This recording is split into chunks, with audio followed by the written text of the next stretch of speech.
Salute বাংলাদেশের মুসলিম জাতি, আপনাদেরকে নিয়ে টাইমস অফ ইসরায়েল একটা নিউজ করেছেন। তার মানে এতদিন পর এসে বাংলাদেশ সম্পর্কে ইসরায়েল কিছুটা ধারণা পেয়েছেন।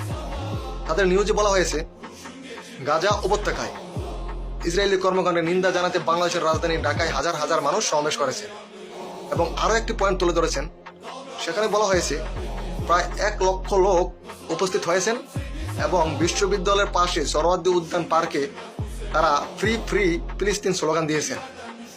তার সাথে আরও একটি বিশেষ সংবাদ তুলে ধরেছেন, সেটি হলো আমেরিকার প্রধানমন্ত্রী ডোনাল্ড ট্রাম্প ও ইসরায়েলের প্রধানমন্ত্রী নেতানিয়াহু ও ভারতের প্রধানমন্ত্রী নরেন্দ্র মোদীর ছবি আমাদের বিক্ষোভ সমাবেশে অংশ নেওয়া মানুষজন পিটিয়েছেন ইসরায়েলের সমর্থন করে বলে।